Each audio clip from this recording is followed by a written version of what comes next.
Diamond হারবারে জমজমাট পুজো, মানখন্ড অভিযাত্রী সংঘের কালী পুজো। এবার 48 বছরে পড়ল এই পুজো। পুজোর থিম শ্যামা বিসর্জনের প্রতিবিম্ব।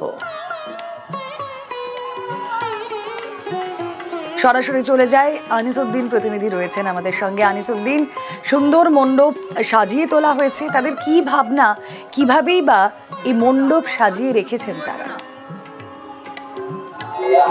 একেবারে দেখো, আমি রয়েছি ডায়মন্ড হারবার 2 নম্বর ব্লকের মানখন্ড গ্রামে। এই গ্রামে কিন্তু কালী পুজোতে বেশ জাঁকজমক ভাবে এই গ্রাম সেজে ওঠে।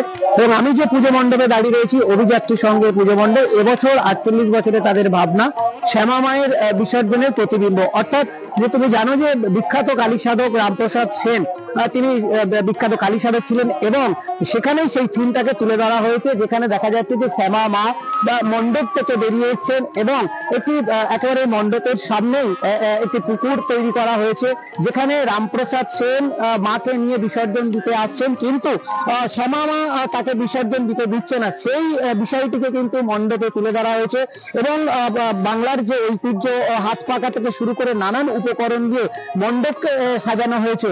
এবং আমি তোমাকে দেখানোর চেষ্টা করবো যেভাবে মণ্ডপের বাইরে প্রতিমাকে কিন্তু রাখা হয়েছে এবং ভেতরে বাবা মহাদেব রয়েছেন, এবং তিনি যখনই রামপ্রসাদ সেন মাকে বিসর্জন দিতে আসছেন, সেই সময় মা কিন্তু পেছন থেকেই রামপ্রসাদ সেনকে নিষেধ করছেন যে তাকে বিসর্জন যেন না দেয়। এখানে কয়েকজন রয়েছে, আমি জিজ্ঞাসা করবো তাদের থেকে পুজো কমিটি। বলছি দাদা, এই যে ভাবনাটা করে কিভাবে এলো আপনাদের? কি এটা হচ্ছে রামপ্রসাদ মায়ের তো বড় সাধক ছিলেন, তাই রামপ্রসাদ মাকে অভিমানে, মা দেখা দিচ্ছে না কেন, এত ডাকছে, সেই অভিমানে মন্দির থেকে মাকে, প্রতিমাকে নিয়ে বিসর্জন করতে যাচ্ছে। তখন মা নিজেই হচ্ছে রামপ্রসাদকে টেনে ধরেছে, যে দেখা দিতে চাইছে যে আমি আছি, আমাকে বিসর্জন দিচ্ছি।